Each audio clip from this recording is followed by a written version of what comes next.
Oi, eu sou a Beatriz, esse é meu primeiro vídeo aqui. O meu objetivo é explicar as matérias de concurso, principalmente Direito Administrativo, Constitucional, Português e, quem sabe, até Psicologia, que é a matéria que eu sou formada.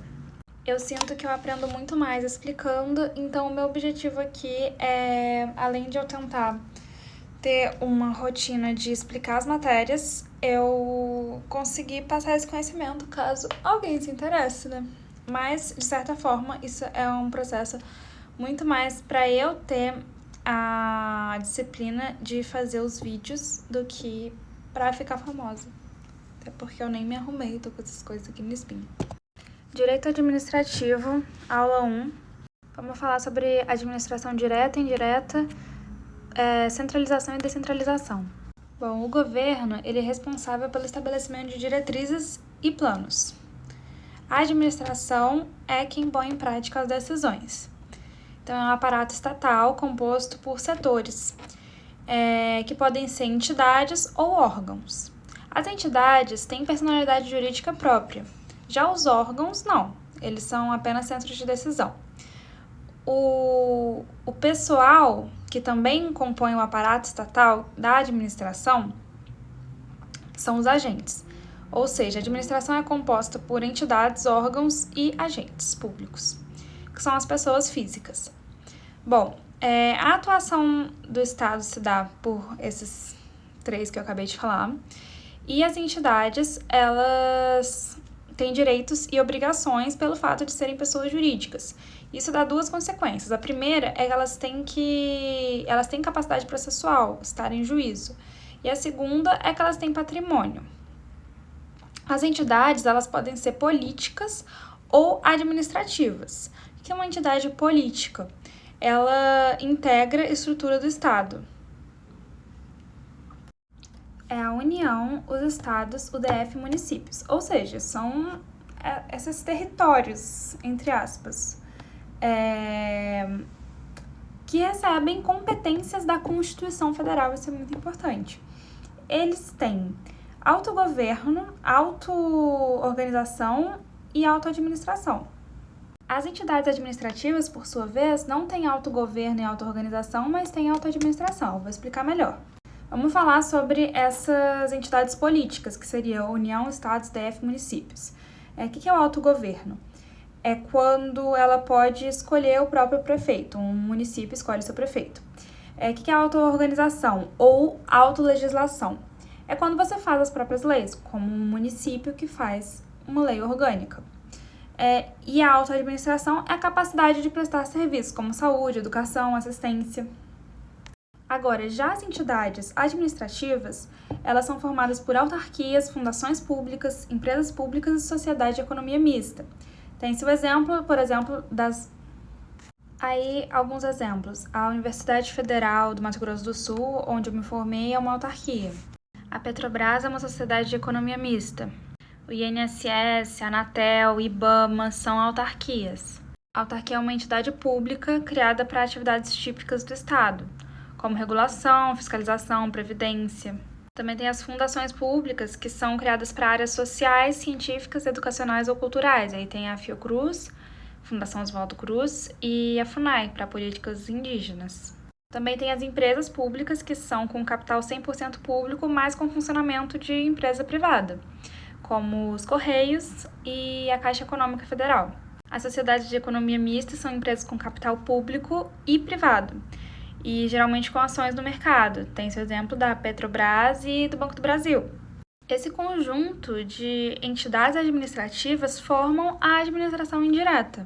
Agora vamos falar sobre a descentralização e a centralização. Nem toda descentralização vai gerar uma entidade administrativa, que é aquele grupo que eu falei, de sociedade de economia mista, fundações públicas, empresas públicas. Nem toda descentralização, porque tem 3 tipos de descentralização que eu vou falar. Mas, quando há uma criação de uma entidade administrativa, esse é um processo de descentralização. Agora, quando o Estado ele presta um serviço por meio de órgãos e agentes, isso é centralização. Esses órgãos podem ser os ministérios, as secretarias estaduais ou municipais, como, por exemplo, quando o Ministério da Saúde faz uma campanha de vacinação, ou quando a Secretaria de Educação estadual administra as escolas públicas diretamente. Agora, falando sobre a descentralização, a gente vai ter 3 tipos, que não é difícil. Tem a por outorga, por delegação e a territorial, que no Brasil nem existe. Por outorga também pode ser chamada de serviços, técnica ou funcional, muitos nomes, que é justamente quando o Estado cria uma entidade. E essa entidade vai ter titularidade e execução de um serviço público, com presunção de definitividade. O que significa isso? Que ela vai ter alguma estabilidade, ela vai existir por um tempo. Não tem hierarquia ou subordinação, mas tem vinculação. E o que é vinculação? Quando o órgão central faz tutela, supervisão ministerial ou controle finalístico. Quem que é o órgão central? Por exemplo, na Anatel, o órgão central vai ser o Ministério das Comunicações, porque a Anatel é a Agência Nacional de Telecomunicações. No meio ambiente, o IBAMA, o Instituto Brasileiro do Meio Ambiente e de Recursos Naturais Renováveis, vai ser o Ministério do Meio Ambiente e Mudança do Clima. Então, a vinculação ela vai estar relacionada com 3 coisas, que é a tutela, que é o poder de fiscalização legal do Estado sobre a entidade, a supervisão ministerial, que é o acompanhamento geral, e o controle finalístico, que é para verificar se a entidade cumpre com a finalidade para a qual ela foi criada. Além dessa forma de descentralização por outorga, serviços técnico-funcional, que é tudo a mesma coisa, a gente também tem a descentralização por delegação ou colaboração. Quando você delega algo a alguém, é porque essa coisa já existe. Você não está criando nada. Enquanto a descentralização por outorga, você cria uma entidade, na delegação, uma entidade política ou administrativa que vai transferir a execução de um serviço a uma pessoa jurídica de direito privado já existente. O que significa isso? A Anatel, que é uma autarquia, uma entidade administrativa, vai transferir a execução de serviços a Vivo, Claro, TIM, que são empresas privadas. Ou a Prefeitura, que é uma secretaria de transportes, vai transferir a execução para empresas privadas de ônibus de uma cidade.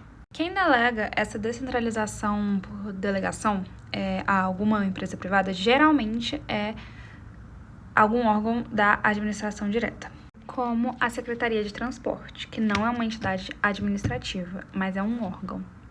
Por último, a descentralização territorial ou geográfica, que é quando a União cria uma pessoa jurídica pública para administrar um pedaço específico de território.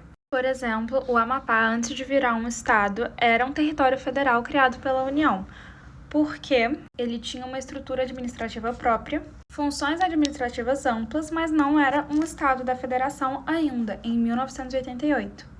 E aí, depois que o estado ganhou mais autonomia e cresceu economicamente, foi transformado em estado pela Constituição de 1988. É isso.